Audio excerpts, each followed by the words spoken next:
Bon début de week-end à tous, mesdames et messieurs, voici le sommaire de ce journal. Le commissaire général de la police nationale congolaise a clôturé ce vendredi 2 novembre la session de remise à niveau de 525 policiers qui devront assurer la sécurité des candidats présidents de la République. Le général Amouli a invité ses agents de l'ordre au professionnalisme et au respect des lois de la République en la matière. Et puis, Monseigneur Fridolin Ambongo a été élevé aux fonctions d'archevêque de Kinshasa depuis ce 1er novembre 2018 par le Saint-Siège. Il remplace ainsi Monseigneur Laurent Mosengo Passigna, qui reste cardinal et évêque émérite. Monseigneur Fridolin Ambongo est aussi président de la commission justice et paix à la Sainte-Cour. Il est aussi connu pour son franc-parler. Un incident s'est déclaré jeudi 1er novembre dans la soirée au marché de la Liberté dans la commune de Massina. Plusieurs dépôts ont été calcinés et autres dégâts matériels ont été enregistrés, beaucoup plus dans les pavillons 6, 7, 10, 11, 12 et 15. 525 policiers ont été formés pour assurer la sécurité des candidats présidents de la République aux élections du 23 décembre 2018. C'est ce vendredi 2 novembre 2018 que le commissaire général de la police nationale congolaise, le général Amouli, a clôturé la session de remise à niveau de ces policiers lors d'une cérémonie organisée au commissariat général de la PNC à Kinshasa. Après des conseils donnés par le numéro 1 de la PNC aux nouveaux agents de sécurité des candidats présidents de la République, le général Amouli a invité ces derniers au professionnalisme et au respect des lois de la République en la matière. Quant à la répartition des policiers, il a été signalé que 25 policiers seront commis à la sécurité de chaque candidat. À cet effet, le commissaire général de la PNC a invité les représentants des candidats présidents de prendre contact de ce lundi 5 novembre 2018 avec le commandant de l'unité de protection des institutions UPI pour affectation. Rappelons que ces 25 policiers affectés à la sécurité de chaque candidat président de la République seront pris en charge totalement par le gouvernement de la République. À moins de 4 semaines de la campagne électorale pour le scrutin du 23 décembre 2018, Alain Daniel Shekomba, candidat président, dit ne pas être convaincu de l'usage de la machine à voter. Reçu jeudi 1er novembre courant avec ses experts informaticiens par le président de la Commission électorale nationale indépendante, Corneille Nangaa, accompagné de ses techniciens, pendant de longues heures, le candidat président Shekomba est sorti insatisfait de leur discussion. Pour lui, il vaut mieux utiliser la machine à voter comme simple écran affichant les différents numéros et photos des candidats servant aux électeurs de porter leur choix manuellement sur le candidat sur un bulletin papier à placer directement dans l'urne. Si aujourd'hui je dis que nous allons voter manuellement, cela veut tout simplement dire que nous allons regarder sur le numéro et la photo qui apparaissent sur l'écran de la machine à voter correspondant au numéro et à la photo du candidat, puis l'électeur écrit sur un bulletin de vote, a-t-il dit. Cette proposition a été balayée par la CENI qui soutient que faire comme veut le candidat Shekomba, l'on doit dans ce cas penser aussi à changer la loi électorale. D'où la question de savoir s'il faut aller avec la proposition de Shekomba, combien de temps doit-on encore pour la tenue des élections. En plus, sa proposition faciliterait le fameux bourrage des urnes si elle vient à être acceptée. Élévation aux fonctions d'archevêque de Kinshasa de Monseigneur Fridolin Ambongo depuis jeudi 1er novembre. C'est ce que relève un communiqué du Saint-Siège publié le même jeudi. D'après ce communiqué, le pape François a accepté la démission du désormais ex-archevêque de Kinshasa, le cardinal Laurent Mosengo Passigna. C'est la suite logique de sa nomination comme évêque coadjuteur depuis le 6 février dernier par le pape François. Nomination à l'effet de laquelle il s'est mis à aider le cardinal Mosengo dans sa mission pastorale à Kinshasa. Aussi, Monseigneur Edouard Kisunga est l'évêque auxiliaire de nouveau promu à la tête de l'archidiocèse de Kinshasa. Du parcours du Monseigneur Fridolin Ambongo, il s'y est de noter que c'est à l'âge de 28 ans qu'il avait été ordonné prêtre chez les Capucins et que depuis 2004, il était évêque de Bokungo, Ikela, dans le nord du pays. Au sein de la conférence épiscopale nationale du Congo, Senko, Monseigneur Fridolin Ambongo est le président de la commission justice et paix. Il a un parcours académique élogieux dans l'ordre de Capucins où il est entré depuis le 12 novembre 1980. Il s'est fait aussi remarquer par son franc-parler dans l'épiscopat congolais.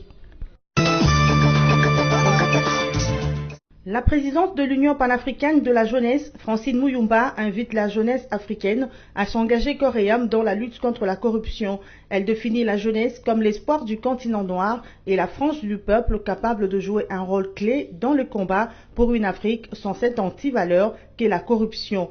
Lorsque la corruption s'est produite, elle affecte de nombreux aspects de la vie quotidienne de personnes, s'est exprimée Francine Muyumba. Elle a, dans un temps fort, sensibilisé la jeunesse à ne pas tolérer cette dérive et à dénoncer les corrupteurs ainsi que le corrompu. La présidence de l'UPJ a poursuivi son adresse en appelant les dirigeants africains à servir d'exemple dans l'opération Tolérance Zéro face à la corruption en vue d'encourager les jeunes à leur emboîter le pas. Francine Muyumba ne s'est pas arrêtée là. Elle a également demandé aux décideurs de mettre en place des conditions d'émergence des jeunes en déplorant le taux élevé de chômage en Afrique et le nombre élevé des jeunes candidats à l'immigration sous d'autres cieux à la recherche d'un avenir meilleur. Investir dans la jeunesse, c'est garantir le lendemain d'une nation, a enfin rappelé la présidente de l'Union panafricaine de la jeunesse. Francine Muyumba a fait toutes ses recommandations le jeudi 1er novembre 2018 à l'occasion de la célébration de la journée africaine de la jeunesse.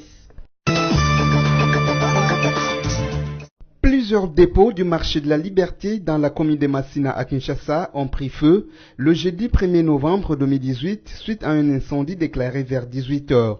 À en croire des sources sur place, quelques dépôts à l'intérieur même du marché ont été calcinés et plusieurs autres dégâts matériels ont été enregistrés. Jusque-là, la cause officielle de cet incendie n'est pas connue. Des sources sur place ont évoqué, sans plus de précision, un court-circuit du courant électrique. Arrivés après quelques heures, les véhicules anti-incendie ont réussi à éteindre le feu. Mais les dégâts énormes avaient déjà été enregistrés dans les pavillons 6, 7, 10, 11, 12 et 15, ainsi que dans 2 magasins du marché. Cependant, aucune perte en vies humaines ni blessures n'ont été rapportées.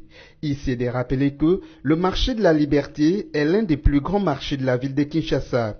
Il a été construit par le feu président Mouzé Laurent Désiré Kabila afin de récompenser les habitants du district de la Tiangou qui avaient résisté à l'agression des rebelles en août 1998. Les équipes de l'organisation humanitaire Médecins sans frontières MSF ont soigné 2600 victimes de violences sexuelles entre mai 2017 et septembre 2018 dans la ville de Kananga au Kassai central. Dans un communiqué publié jeudi 1er novembre 2018, l'ONG humanitaire précise que 80% de ces victimes disent avoir été agressées par des hommes armés non encore identifiés. Selon le chef des missions pour MSF en RDC, ces pourcentages témoignent d'un haut niveau de violence qui a existé au Kassai central l'année dernière. Parmi les 2600 victimes de violences sexuelles soignées par les équipes de MSF, il y avait 32 hommes dont certains rencontrent avoir été forcés à violer des membres de leur communauté. 162 enfants de moins de 15 ans, dont 22 de moins de 5 ans, ont également été pris en charge. Pour voler à la rescousse des victimes de violences sexuelles, le MSF offre des consultations psychologiques de groupe pour certains patients et des consultations individuelles pour les personnes les plus en détresse. En outre, les MSF disent avoir élargi leurs interventions à la protection des victimes et au soutien à la réinsertion socio-économique avec le peu de services accessibles. La protection des victimes concerne les enfants aussi bien que les adultes. Mesdames et messieurs, ce journal tient à sa fin, mais avant de nous séparer, voici de quoi il a été constitué. Le commissaire général de la police nationale congolaise a clôturé ce vendredi 2 novembre la session de remise à niveau de 525 policiers qui devront assurer la sécurité des candidats présidents de la République. Le général Amouli a invité ses agents de l'ordre au professionnalisme et au respect des lois de la République en la matière. Et puis, Monseigneur Fridolin Ambongo a été élevé aux fonctions d'archevêque de Kinshasa depuis ce 1er novembre 2018 par le Saint-Siège. Il remplace ainsi Monseigneur Laurent Monsengo Passigna, qui reste cardinal et évêque émérite. Monseigneur Fridolin Ambongo est aussi président de la commission justice et paix à la Sainte Cour. Il est aussi connu pour son franc-parler. Un incident s'est déclaré jeudi 1er novembre dans la soirée au marché de la Liberté dans la commune de Massina. Plusieurs dépôts ont été calcinés et autres dégâts matériels ont été enregistrés, beaucoup plus dans les pavillons 6, 7, 10, 11, 12 et 15. Fin de cette édition d'information. Merci de nous rester fidèles.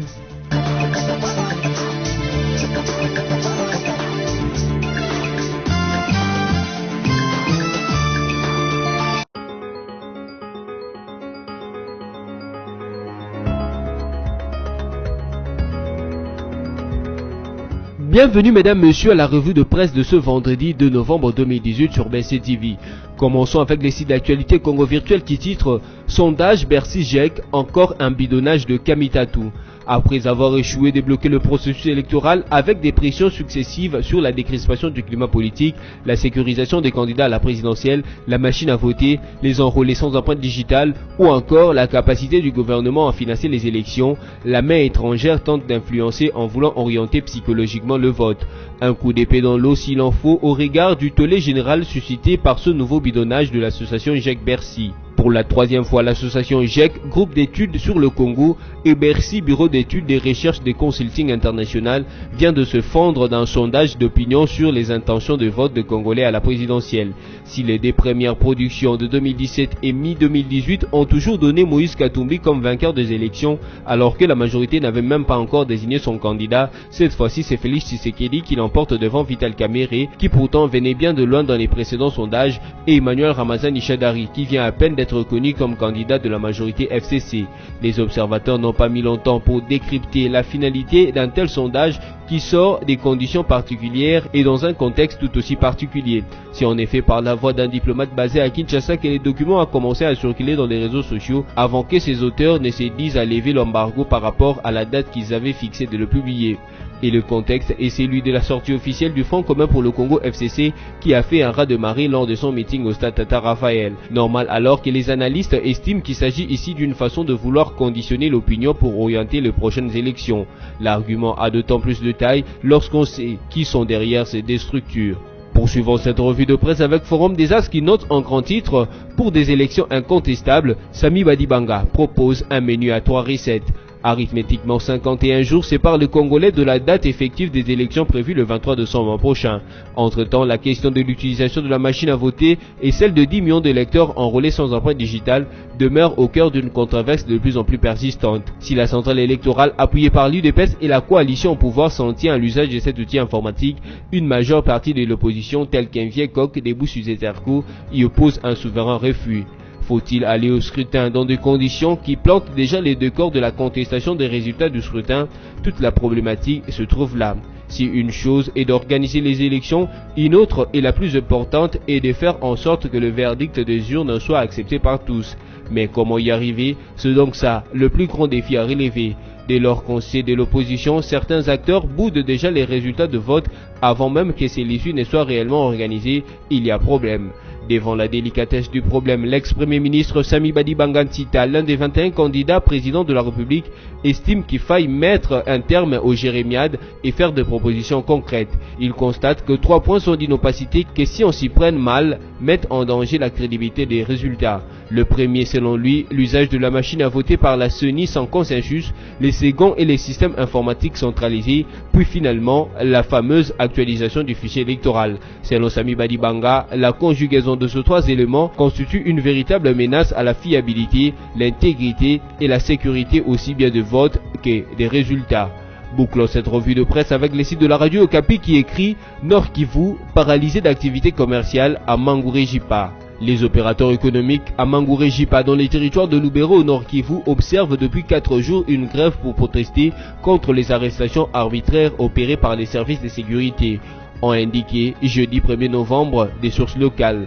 La Fédération des entreprises du Congo FEC Mangouré-Jipa conditionne la levée de la grève par les départs du chef de poste de service de renseignement et du document TD de Mangouré-Jipa. Ces 2 responsables seraient à la base de plusieurs arrestations des opérateurs économiques de la place selon des sources locales. Ils commettraient aussi beaucoup d'abus à l'encontre des opérations économiques dont des arrestations arbitraires suivies d'amendes exorbitantes. Le cas récent d'arrestation est celui d'un commerçant accusé la semaine dernière d'avoir entretenu une milice dans sa ferme, disent les mêmes sources, mais après vérification, il s'agirait que des allégations. Depuis lundi dernier, magasins, boutiques, comptoirs miniers sont restés fermés à Mangorejipa, chef-lieu du secteur de Mapéré, environ 100 km à l'ouest de Butembo. Mesdames, Messieurs, cette revue de presse est terminée. Merci à vous de l'avoir suivi et à la prochaine.